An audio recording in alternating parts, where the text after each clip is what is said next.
कहानी की शुरुआत में हमें एयरपोर्ट दिखाया जाता है, जहां हम ब्रैड नाम के एक पायलट को देखते हैं। वो तेजी से जहाज की तरफ जा रहा होता है और साथ ही साथ वीडियो कॉल पर अपनी बेटी से बात भी कर रहा होता है। उसकी बेटी कहती है कि आज सुबह मैंने न्यूज देखी थी, जिसमें बताया जा रहा था कि आप जिस एरिया में जा रहे हो वहाँ का मौसम बहुत ज्यादा खराब है, जिस वजह से और भी कई सारी फ्लाइट्स कैंसिल कर दी गई हैं। इसलिए आपको भी अपनी फ्लाइट कैंसिल करके घर वापस आना चाहिए। लेकिन ब्रैड मुस्कुराकर जवाब देता है कि मैं पहले भी कई बार ऐसे मौसम में सेफली जहाज उड़ा चुका हूँ, इसलिए तुम परेशान मत हो, मैं जल्द ही घर वापस आ जाऊंगा। ये सुनकर उसकी बेटी खुश हो जाती है और कॉल काट देती है। उसके बाद ब्रैड जहाज के केबिन में आकर को पायलट से मिलता है। को पायलट थोड़ा सा नर्वस था क्योंकि आज वो पहली बार फ्लाइट उड़ाने वाला था। तभी एक एयर होस्टेस आकर ब्रैड को बाहर बुलाती है, जहाँ एक पुलिस अफसर ब्रैड को बताता है कि इमरजेंसी की वजह से तुम्हें एक कातिल को अपने साथ ले जाना पड़ेगा, जिसका नाम टोनी है। टोनी एक बहुत ही ताकतवर और खतरनाक इंसान है जिस पर मर्डर का केस है और अब इसे जहाज के जरिए दूसरी कंट्री ले जाकर उम्र भर कैद के लिए जेल में डाला जाएगा। वो पुलिस अफसर ब्रैड से कहता है कि ये जिम्मेदारी हम तुम्हें इसलिए दे रहे हैं क्योंकि तुम एक काबिल और समझदार पायलट हो। ब्रैड मान जाता है और टोनी को सबसे लास्ट वाली सीट्स में बिठा देता है ताकि बाकी पैसेंजर्स को कोई परेशानी न हो। उसके बाद सभी पैसेंजर्स अपने सीट्स पर बैठ जाते हैं और ब्रैड जहाज के स्टाफ के पास आकर कंफर्म कर लेता है कि सभी पैसेंजर्स आ गए हैं, जिसके बाद जहाज टेक ऑफ कर लेती है। ऊंचाई पर पहुंचने के बाद ब्रैड जहाज को ऑटो पायलट पर लगाकर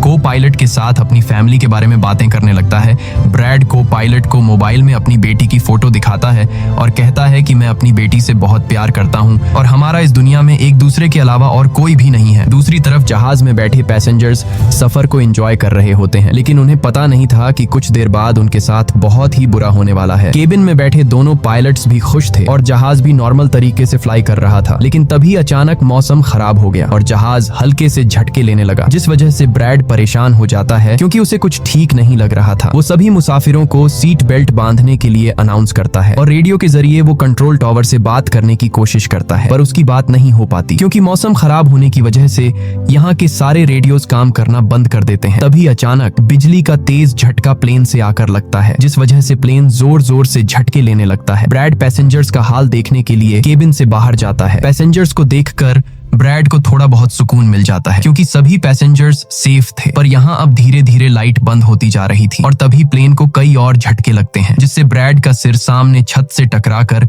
नीचे गिर जाता है और उसके माथे पर चोट लग जाती है। इस सूरत हाल को देखते हुए सभी पैसेंजर्स की हालत खराब होने लगी थी। ब्रैड जल्दी से वापस केबिन में आकर अपने साथी के साथ मिलकर प्लेन को संभालने में लग जाता है। ये उनके लिए काफी मुश्किल टाइम था। मौसम खराब होने की वजह से उन्हें आगे कुछ भी नहीं दिखाई दे रहा था। ब्रैड कहता है कि हमें प्लेन को नीचे लाना होगा क्योंकि अगर प्लेन को एक और झटका लगा तो प्लेन तबाह हो सकता है। ये लोग फौरन जहाज का अल्टीट्यूड कम करने लगते हैं और जहाज तेजी से नीचे की तरफ जाने लगता है। जहाज के अंदर मौजूद पैसेंजर्स काफी ज्यादा डरे हुए थे। तभी क्रिमिनल टोनी के साथ जो पुलिस अफसर आया होता है, उसके हाथ से मोबाइल छूट जाता है। वो अपने मोबाइल फोन को उठाने के लिए अपना सीट बेल्ट खोल लेता है, जिसकी मदद करने के लिए एक एयर होस्टेस भी अपना सीट बेल्ट खोलकर आगे आती है। अब क्योंकि प्लेन तेजी से नीचे की तरफ जा रहा था, जिस वजह से उनका सीट बेल्ट खुलते ही ये दोनों तेजी से ऊपर छत से टकरा जाते हैं।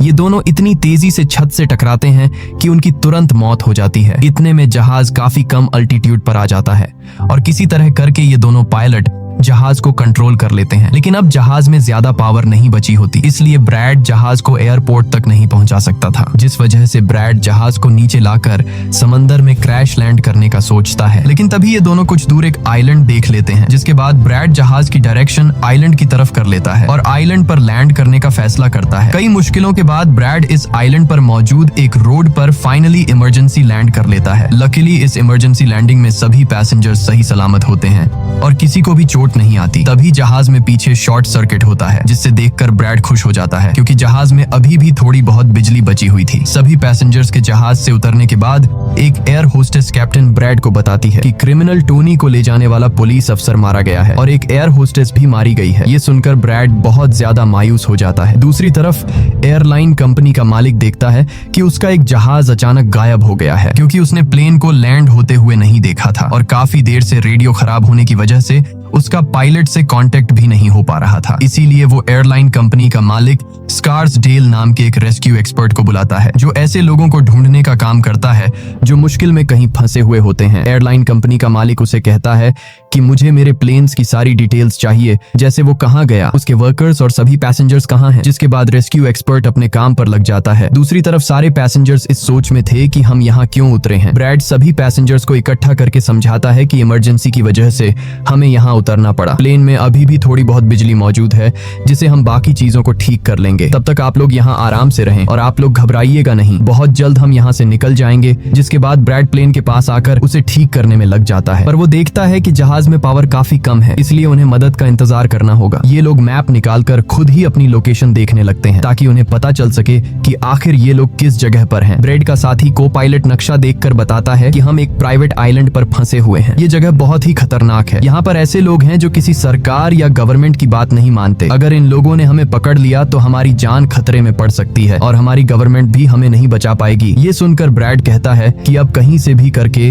हमें अपनी रेस्क्यू टीम को यहाँ पर बुलाना ही होगा ताकि वो आकर हम सबको बचा ले, क्योंकि यही एक रास्ता है यहाँ से निकलने का। जिसके बाद ये दोनों मदद बुलाने के लिए रेडियो ठीक करने लगते हैं, लेकिन आसमानी बिजली के टकराने से रेडियो बिल्कुल खराब हो चुका था। अब ब्रैड सभी पैसेंजर्स के पास आकर उन्हें बताता है कि किसी खराबी की वजह से रेडियो काम नहीं कर रहा, लेकिन आप सब परेशान मत हो। ब्रैड उन्हें तसल्ली देता है कि हम आइलैंड के दूसरी साइड पर जाकर रेडियो को ढूंढेंगे और कंट्रोल टावर को अपनी लोकेशन बताकर रेस्क्यू टीम को यहाँ पर भेजने के लिए कहेंगे, जो आकर आप सब लोगों को बचा लेंगे। और यहाँ ब्रैड एक बहुत बड़ा कदम उठाता है। वो कहता है कि मेरे साथ टोनी जाएगा। ये कहकर वो टोनी की हथकड़ी खोल देता है। यहाँ ब्रैड जहाज के कोपायलट से कहता है कि तुम जहाज की पावर को रिपेयर करने के काम पर लग जाओ। मैं जल्द ही किसी भी कॉन्टैक्ट के जरिए रेस्क्यू टीम को यहाँ तक लाने की कोशिश करूंगा। जिसके बाद टोनी और ब्रैड रेडियो ढूंढने के लिए जंगल की तरफ निकल पड़ते हैं। रास्ते में टोनी ब्रैड को उस पर भरोसा करने के लिए थैंक्स कहता है। अब हम इस आइलैंड पर रहने वाले आतंकवादी ग्रुप को देखते हैं, जिनके पास एक आदमी दौड़ कर आता है और वो आदमी उस ग्रुप के लीडर को बताता है कि यहाँ आइलैंड पर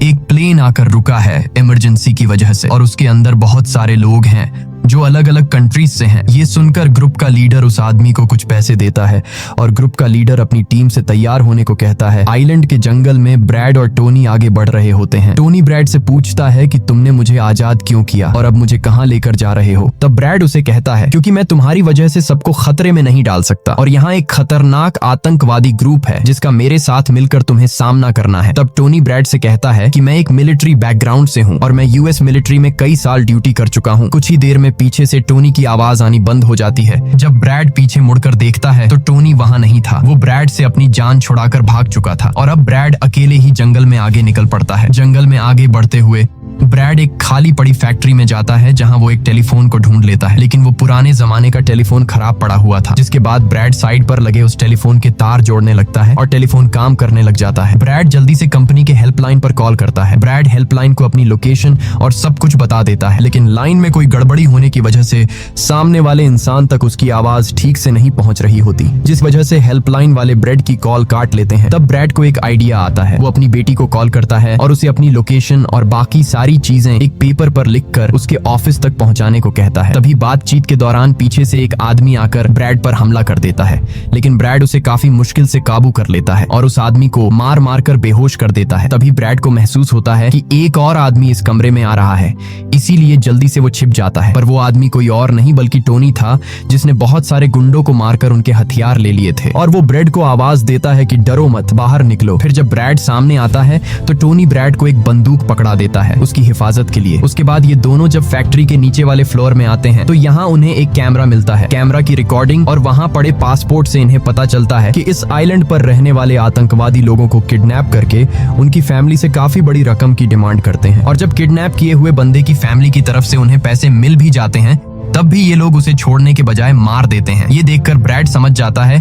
कि हमारे पैसेंजर्स भी खतरे में हैं। जिसके बाद ये दोनों बाहर निकलते हैं और सामने उन्हें एक गाड़ी दिखाई देती है। ये गाड़ी उस आतंकवादी की थी जो कुछ देर पहले ब्रैड के हाथों मारा गया। अब ये दोनों बाहर खड़ी गाड़ी में बैठ जाते हैं और अपने पैसेंजर्स की तरफ जाने लगते हैं। उधर सभी पैसेंजर्स ब्रैड के इंतजार में बैठे हुए होते हैं कि ब्रैड जल्द ही उनके लिए मदद लेकर आ जाएगा। तभी उन्हें किसी गाड़ी की आवाज आती है। गाड़ी की आवाज सुनकर ये लोग खुश हो जाते हैं और ये लोग समझते हैं कि ब्रैड उनके लिए रेस्क्यू टीम बुला लिया है। लेकिन ये रेस्क्यू टीम नहीं बल्कि इस आइलैंड पर रहने वाले आतंकवादी थे। वो लोग गोलियां चलाकर सभी पैसेंजर्स को डराने लगते हैं। उन गोलियों की आवाज ब्रैड और टोनी ने भी सुन ली थी, जिसके बाद ये लोग कार की स्पीड बढ़ाकर जल्दी से प्लेन तक पहुंचने की कोशिश करते हैं। आतंकवादी ग्रुप का लीडर एयर होस्टेस से सभी यात्रियों की लिस्ट मांगता है। डर के मारे जल्दी से एयर होस्टेस उसे लिस्ट ला कर दे देती है। फिर गैंग का एक आदमी को पायलट से पूछता है कि तुम्हारा सीनियर पायलट कहाँ पर है, जिस पर को पायलट बताता है कि किसी काम से वो जंगल में गया था पर अभी तक वापस नहीं आया। तभी वहाँ पर ब्रैड और टोनी भी पहुंच जाते हैं, लेकिन ये दोनों चुपके से दूर से इन लोगों को देख रहे होते हैं। इसी दौरान एक औरत वहाँ से भागने की कोशिश करती है, पर वो लोग गोली चलाकर उसे मार देते हैं। ये देखकर ब्रैड उनकी मदद करने के लिए जाता है, पर टोनी उसे रोक लेता है और टोनी कहता है कि तुम शांत रहो, अभी जाना ठीक नहीं। गैंग का लीडर सभी पैसेंजर्स को एक बस में बैठा लेता है और गैंग का लीडर अपने 2 साथियों को वहीं छोड़कर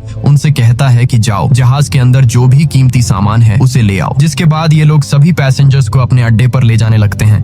गैंग के जाने के बाद ब्रेड टोनी पर गुस्सा करने लगता है कि वो लोग हमारे पैसेंजर्स को ले गए और तुमने मुझे जाने ही नहीं दिया। जिस पर टोनी उसे समझाता है कि वो लोग काफी ज्यादा थे, अगर तुम चले भी जाते तो इतनी बड़ी आर्मी से अकेले नहीं लड़ पाते। अब ये दोनों प्लेन की तरफ बढ़ने लगते हैं और उन दोनों गुंडों को पकड़ लेते हैं जो प्लेन से कीमती सामान चुरा रहे थे। ब्रेड गन पॉइंट पर उनसे पूछता है कि तुम्हारा लीडर पैसेंजर्स को कहाँ पर लेकर गया होगा, जिस पर वो बताता है कि यहाँ से कुछ दूर हमारा एक अड्डा है और वो सब वहीं गए होंगे। दूसरी तरफ ब्रेड की बेटी रेस्क्यू एक्सपर्ट के पास ब्रेड का लिखवाया हुआ पेपर दे देती है, जिस पर प्लेन का लोकेशन और सारी जानकारी लिखी गई होती है। रेस्क्यू एक्सपर्ट सैटेलाइट की मदद से प्लेन की लोकेशन का पता लगा लेता है। उन्हें पता चल जाता है कि प्लेन एक आइलैंड पर फंसा हुआ है और उन्हें ये भी पता चल जाता है कि इस आइलैंड पर एक खतरनाक आतंकवादी ग्रुप है। इसके बाद वो रेस्क्यू ऑफिसर अपनी एक प्राइवेट आर्मी के कैप्टन को कॉल करता है और उसे ये सारी सिचुएशन समझाकर उस आइलैंड पर जाने को कहता है। प्राइवेट आर्मी का कैप्टन मान जाता है और अपने साथियों के साथ एक पैसों का भरा हुआ बैग और कई सारे वेपन्स के बैग गाड़ी में लोड करके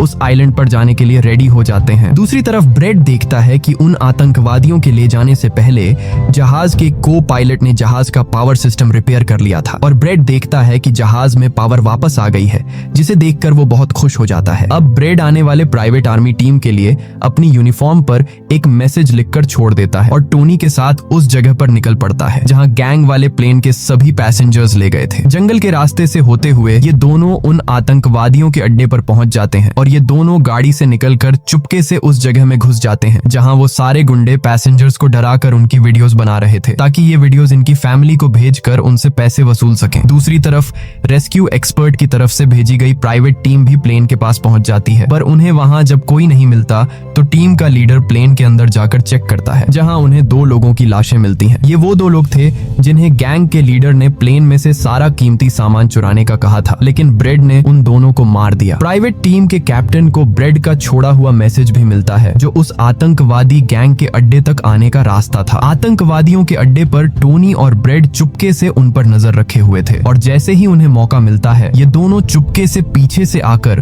2 आतंकवादियों को मार देते हैं। फिर ये दोनों चुपके से आगे बढ़ते हैं और एक कमरे के बाहर जा पहुंचते हैं। इस कमरे के अंदर सभी पैसेंजर्स को कैद करके रखा गया था। अब ब्रेड इन लोगों को छुड़ाना तो चाहता था, पर वहां बहुत सारे गार्ड्स पहरा दे रहे थे और ब्रेड के पास दरवाजे का ताला खोलने की चाबी भी नहीं थी। इसके बाद ये दोनों एक एक करके उन गार्ड्स को मार गिराते हैं और टोनी तो हथौड़ा उठाकर कई सारे गार्ड्स को हथौड़े से मार देता है। यहाँ ब्रेड एक गार्ड से चाबी लेकर उन पैसेंजर्स को कमरे से आजाद कर देता है। वो उनसे कहता है कि जल्दी से उसी बस में बैठ जाओ जिसमें तुम सबको आतंकवादियों ने यहाँ लाया था, और वो सभी जल्दी से उस बस में जाकर बैठ जाते हैं। तभी टोनी ब्रेड के पास आकर बताता है कि यहाँ से गाड़ी के जरिए बाहर निकलने का सिर्फ एक ही रास्ता है, मगर वहाँ कई सारे गुंडे बंदूक लिए खड़े हैं जो हमें देखते ही हम पर गोलियां बरसाना शुरू कर देंगे। जब ब्रेड पैसेंजर्स की तरफ देखता है तो वो सभी बहुत ज्यादा डरे हुए होते हैं। अब यहाँ ब्रेड अपनी जान को खतरे में डालते हुए एक फैसला करता है और टोनी से कहता है कि मैं वहाँ पर मौजूद सभी आतंकवादियों का ध्यान भटकाऊंगा और तुम मौके का फायदा उठाते हुए सभी पैसेंजर्स को यहाँ से ले जाना। अब पहले तो टोनी ब्रेड को ऐसा करने से मना करता है।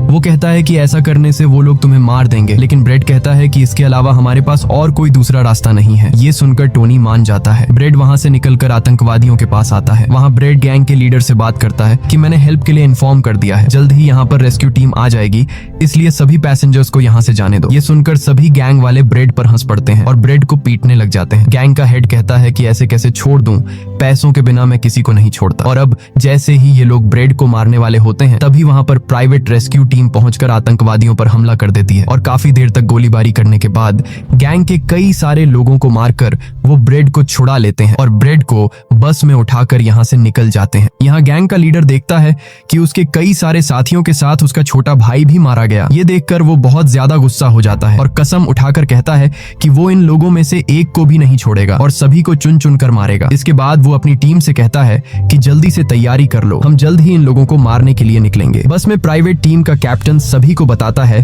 कि हम बस 5 लोगों की छोटी सी एक प्राइवेट टीम है जो बस तुम्हें यहाँ बचाने के मिशन पर आए हैं और हम कोई रेस्क्यू टीम नहीं है। रेस्क्यू टीम को यहाँ आने में कुछ टाइम और लगेगा। ये सुनकर ब्रेड घबरा जाता है और कहता है कि हमारे पास टाइम नहीं है क्योंकि गैंग वाले जल्द ही हमारे पीछे आएंगे और हमें देखते ही मार डालेंगे। पर मेरे पास एक आइडिया है। जहाज के पास पहुंचते ही ब्रेड सभी पैसेंजर्स से कहता है कि जहाज में पावर वापस आ चुकी है, यानी अब जहाज स्टार्ट हो जाएगा और हम लोग फौरन यहाँ से निकल जाएंगे। इसलिए आप सब लोग जल्दी से जहाज में बैठ जाओ क्योंकि हम रेस्क्यू टीम का इंतजार नहीं कर सकते। उन्हें यहाँ आने में वक्त लगेगा और अगर हम यहाँ रुके तो उन आतंकवादियों के हाथों मारे जाएंगे। ये सुनकर सारे लोग प्लेन में बैठ जाते हैं जबकि ब्रेड प्लेन की तमाम चेकिंग करने में लग जाता है और प्राइवेट टीम के लोग पहले से आने वाले खतरे के लिए तैयार बैठ जाते हैं। तभी अचानक वो आतंकवादी ग्रुप आकर उन पर हमला कर देता है, जिन्हें देखकर प्राइवेट टीम उन्हें रोकने में लग जाती है और यहाँ दोनों तरफ से काफी गोलीबारी होती है। पर इस प्राइवेट टीम के पास काफी अच्छी गन्स थी जिस वजह से वो बहुत सारे गुंडों को मार देते हैं। ब्रेड जल्दी से प्राइवेट टीम के लीडर को बताता है कि मैं अगले 5 मिनट बाद जहाज को स्टार्ट करने वाला हूँ और तुम सब भी जल्दी से जहाज में चढ़ जाना। इसके बाद ब्रेड टोनी के पास जाता है और उसका शुक्रिया अदा करता है कि तुमने मेरे इतने मुश्किल वक्त में साथ दिया। ब्रेड खुद को गोलियों से बचाते हुए